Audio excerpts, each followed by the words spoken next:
everyone. I hope you are having a happy Tuesday or Wednesday morning, whenever you may be watching this. We are going to try to finish up Unit 11 today with Part 2 of World War II.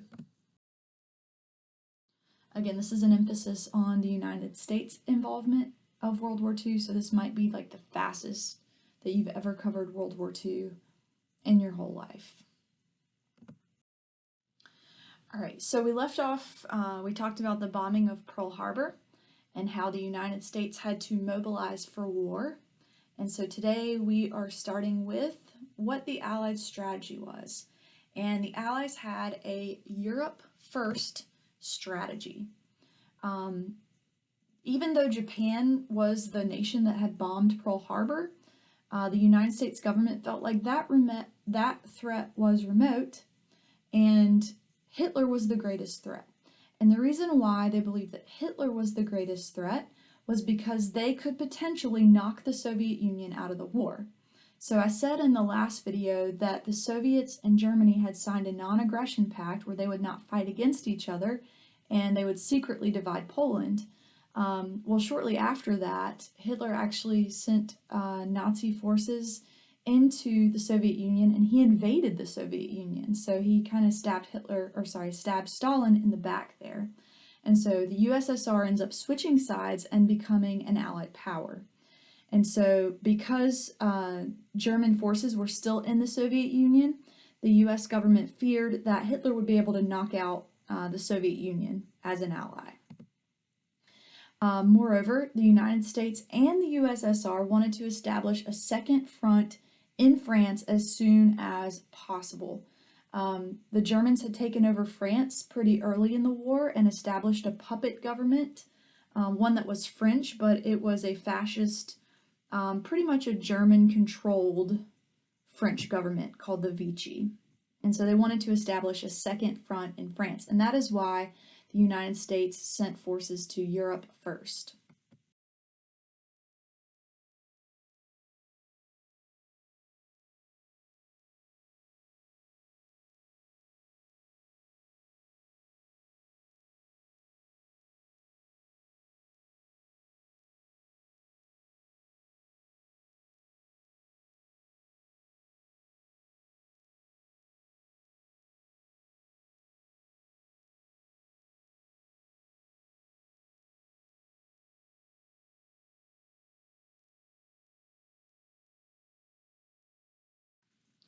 And then they also began to bomb German cities, and they did this for about 3 years.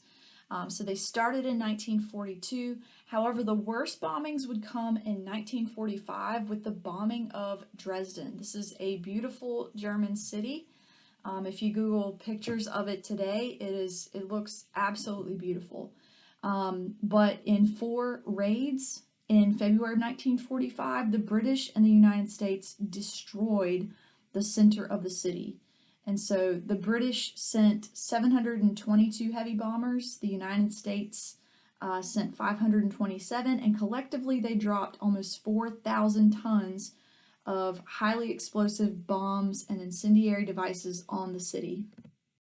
And this is a picture. There was about 1,600 acres in the middle of the city, the most important part of the city, that were entirely destroyed.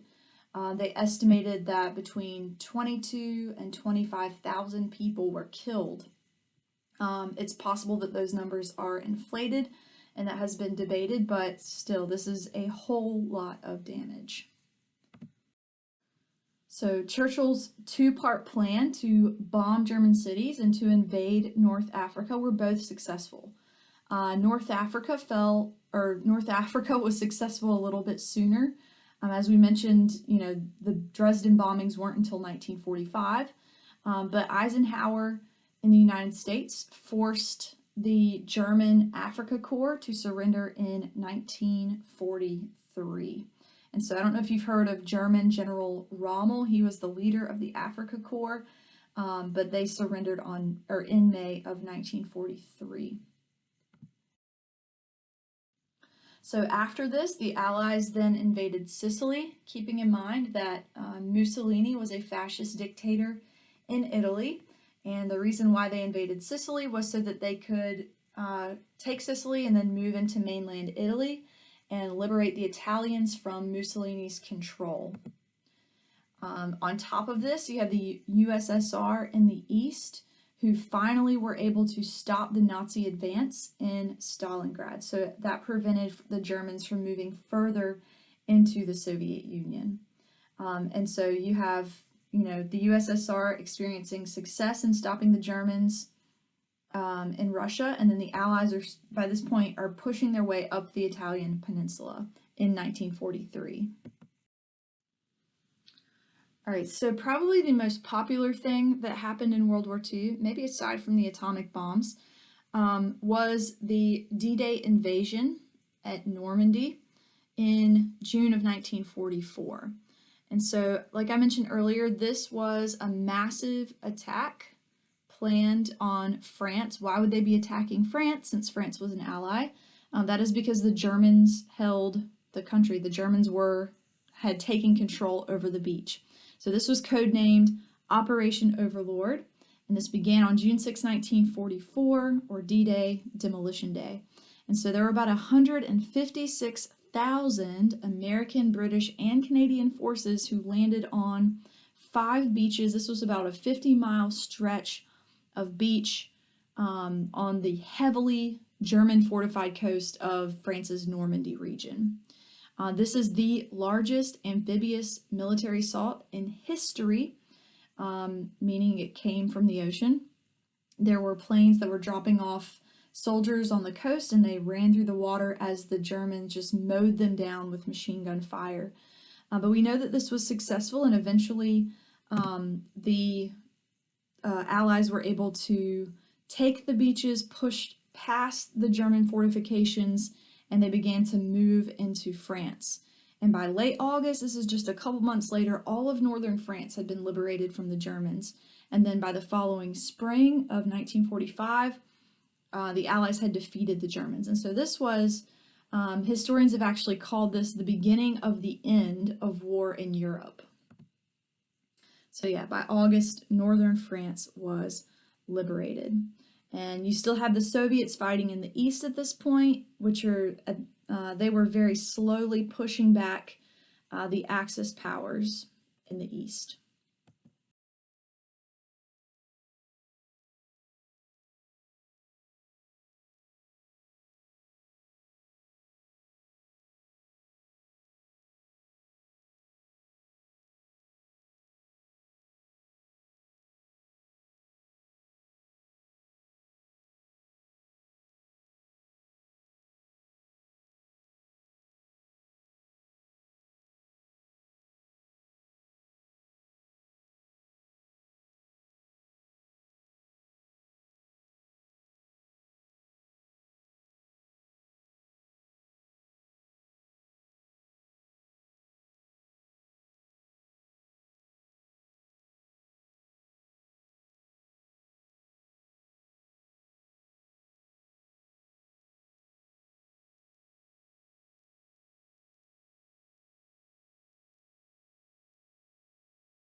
All right, so backtracking a little bit and moving into the Pacific. So even though we had a Europe first strategy, the United States still sent troops, or sent the Navy to the Pacific Ocean to fight off Japan. So even though the first priority was Germany, there were still forces in the Pacific with the goal of preventing further Japanese expansion. Remember, they were trying to build an empire in the Pacific. Okay, so two of the most famous battles in the Pacific are the Battle of Coral Sea and Midway.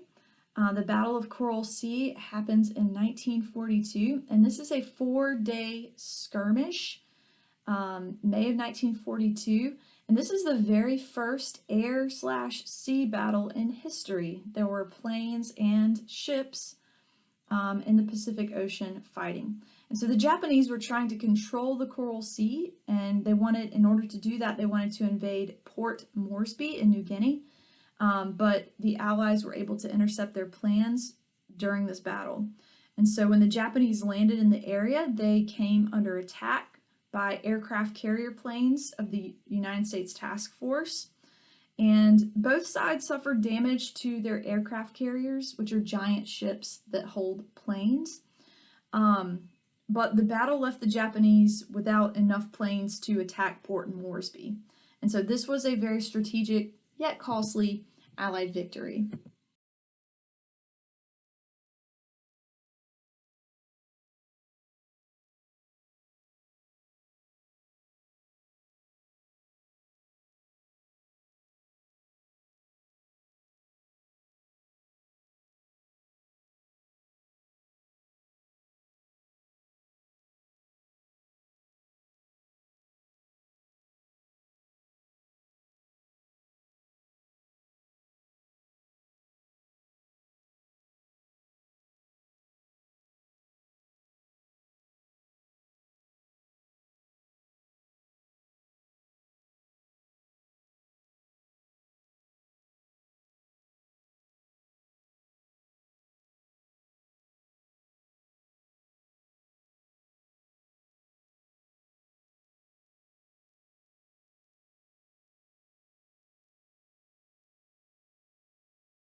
Okay, so island hopping is the phrase given to the strategy that was used by the US, and we went literally hopping from island to island trying to gain military bases and to secure the small islands in the Pacific so that we could launch an attack against the Japanese.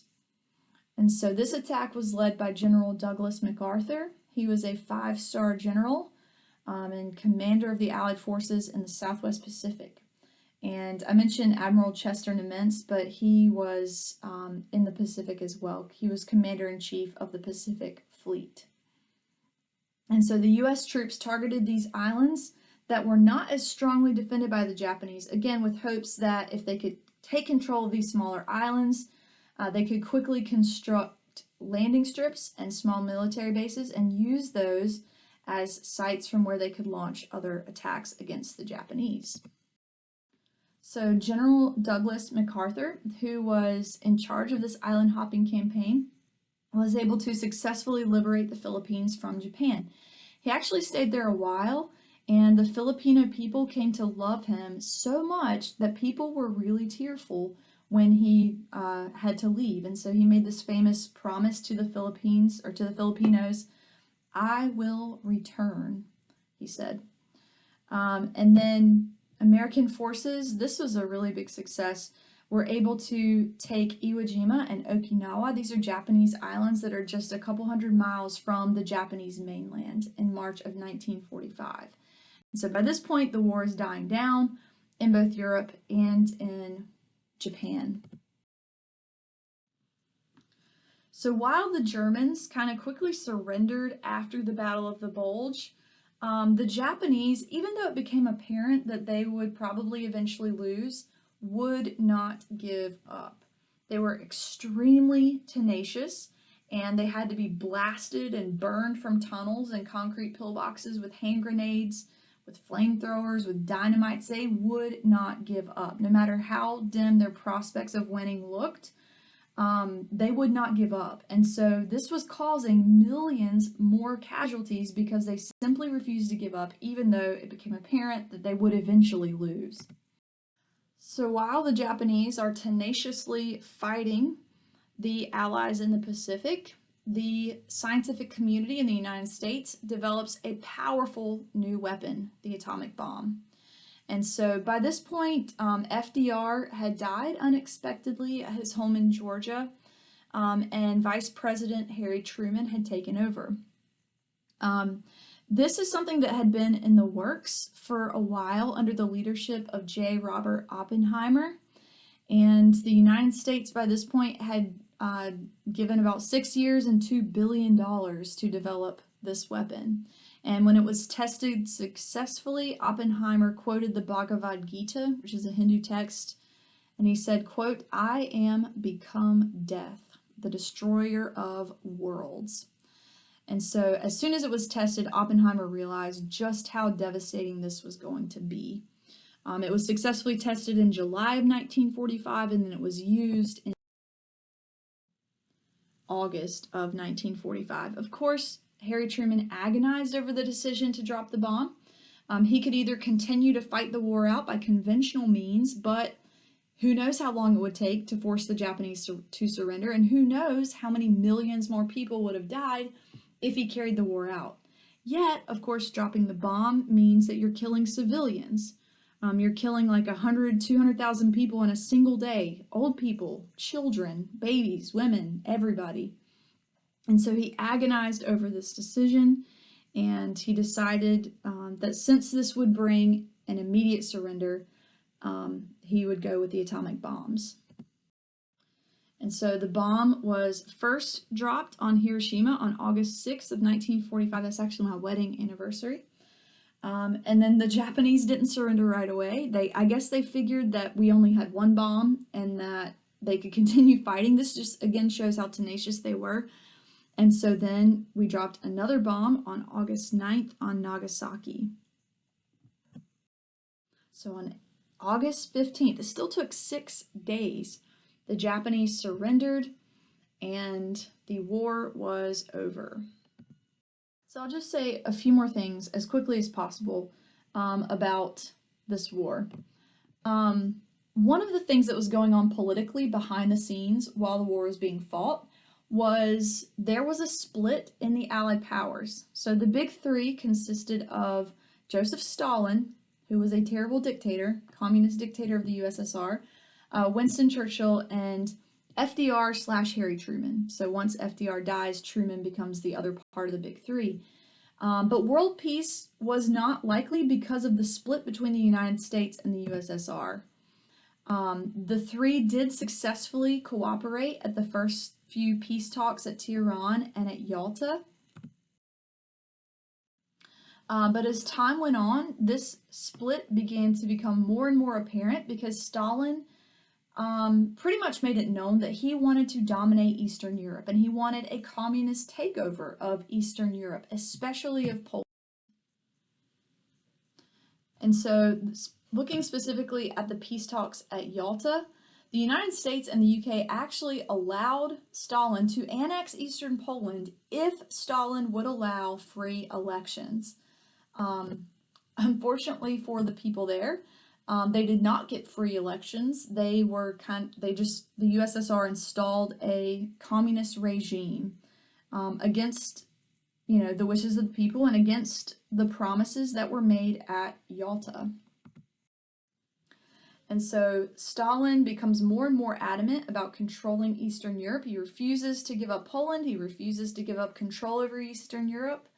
And he occupied, or not he specifically, but the Soviet forces occupied East Germany and turned that into a communist area as well. The western part of Germany was controlled by the Allies, and they were permitted free elections. They were, given money and resources and assistance in rebuilding, and East Germany was treated terribly. They were forced to be communist, and they were brutally harassed, women raped. They were horrible treatment of the people in East Germany by Stalin's men. And so what ultimately happens, context-wise, this is the big picture. As World War II comes to an end, the Cold War breaks out. And so this rivalry that started during World War II between the Soviets and the Americans becomes full-blown after this war is over, and it launches us into the Cold War between the Soviet Union and the United States.